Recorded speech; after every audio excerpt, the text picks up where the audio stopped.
তোমাদের সামনে এখন বিশাল পৃথিবী, তোমাদের সামনে এখন একটা সম্ভাবনাময় স্বপ্নকে বাস্তবিত করবার একটা সুযোগ।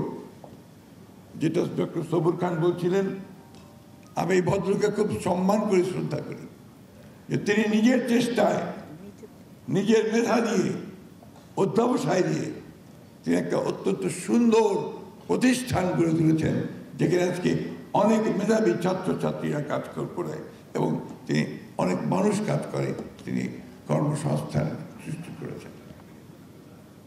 এই কথাগুলো আমি বলছি এই জন্যে যে এগুলো হচ্ছে আমাদের উদাহরণ। যে কথাটা উনি বলছিলেন, উনি বলেছেন যে আমরা অনেক সময় বলি না, সুযোগ নাই, করতে পারি না, এর মধ্যেই তো উনি করেছেন, তাহলে পারা যায়। মানুষকে যদি ডিটারমিনেশন থাকে, তার যদি লক্ষ্য স্থির থাকে, তার মেধা যদি সেদিকে সে নির্দিষ্ট করতে পারে, তাহলে নিশ্চয়ই তার অভীষ্ট লক্ষ্যে সে পৌঁছাতে পারবে।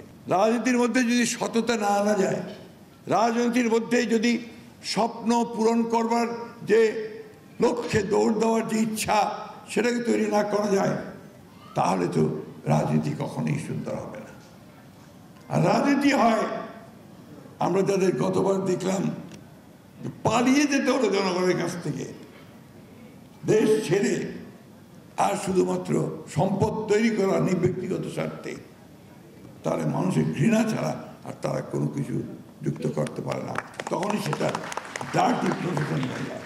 আমরা অনেকেই হতাশ হয়ে পড়ছি, অনেকেই বর্তমান এত বড় একটা অভ্যুত্থানের পরে এত বড় একটা সুযোগ সৃষ্টি হয়েছে দেশটাকে আবার সুন্দর করবার, সুন্দর করে গড়ে তুলবার, কিন্তু আমরা যখন চারদিকে দেখছি যে আমাদের রাজনীতিবিদরা ঐক্য হারিয়ে ফেলছেন, অনেককে চলে যাচ্ছেন, আমরা চারদিকে দেখছি যে একটা অনেকের সুর, তখন আমরা অনেকেই হতাশ হচ্ছি।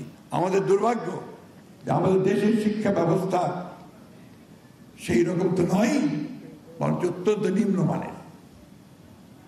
এর জন্য দায়ী রাজনীতিবিদরাই, এর জন্য দায়ী আমরাই, এর জন্য দায়ী আমাদের আমলাতন্ত্র। এখানে শিক্ষার উপরে খুব কম গুরুত্ব দেওয়া হয়েছে।